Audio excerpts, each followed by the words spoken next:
সোমবার 5 মে সকাল 9:30টায় জজকোর্ট প্রাঙ্গণে কর্মবিরতি পালন করেছে বাংলাদেশ বিচার বিভাগীয় কর্মচারী অ্যাসোসিয়েশন নারায়ণগঞ্জ জেলা। বিচার বিভাগের জন্য সুপ্রিম কোর্টের অধীন পৃথক সচিবালয় কর্মস্থল আদালত ও ট্রাইব্যুনালের সহায়ক কর্মচারীগণকে বিচার বিভাগের সহায়ক কর্মচারী হিসেবে বাংলাদেশ জুডিশিয়াল সার্ভিস বেতনের স্কেলের আলোকে বেতন ভাতা প্রদান সহ বিদ্যমান জুডিশিয়াল সার্ভিস বেতন স্কেলের প্রথম থেকে ষষ্ঠ গ্রেডের পরবর্তী সপ্তম থেকে 12তম গ্রেডভুক্ত করা এবং বিদ্যমান ব্লক পদ বিলুপ্ত করে যুগোপযোগী পদ সৃজনশীল পূর্বক যোগ্যতা ও জ্যেষ্ঠতার ভিত্তিতে পদোন্নতির সুযোগ রেখে স্বতন্ত্র নিয়োগ বিধি প্রণয়নের দাবিতে সকাল 9:30 থেকে 11:30 পর্যন্ত কর্মবিরতি পালন করেছে বাংলাদেশ বিচার বিভাগীয় কর্মচারী অ্যাসোসিয়েশন নারায়ণগঞ্জ জেলা।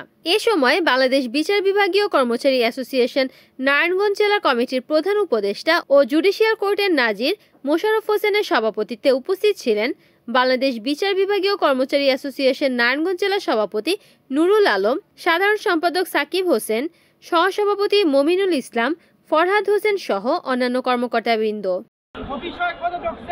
তারা 34 থেকে 35 বছর একই পদে চাকরি করে তারা কোনো পদোন্নতি পায় নাই। এভাবে আমাদেরকে নির্যাতিত অবহেলিত করে রেখেছে। একটি দেশের বিচার বিভাগ যদি সঠিক পথে না পরিচালিত হয় এবং ন্যায় বিচার যদি সাধারণ মানুষ না পায়, সেই দেশে গণতন্ত্র টিকে না। গণতন্ত্রের স্বার্থে, ন্যায় বিচারের স্বার্থে এবং আদালতের অবস্থান, মসজিদের পরে আদালতের অবস্থান ছোটবেলা থেকে শুনেছি। তাই ন্যায় বিচারের স্বার্থে অত্যন্ত মানবিক কারণে কর্মসূচি দেওয়ার কোনো আমাদের ইয়ে নাই এবং আইন উপদেষ্টাকে এবং আইন সচিব মহোদয়কে আমরা অবগত করেছি যাতে আমাদের এই ন্যায্য আদায়গুলো করার জন্য ওনারা আমাদেরকে আশ্বাস দিয়েছেন।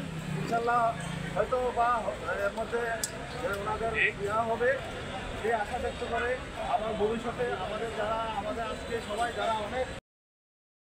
রিপোর্ট করেছেন সাগর খান, NN টিভি, নারায়ণগঞ্জ।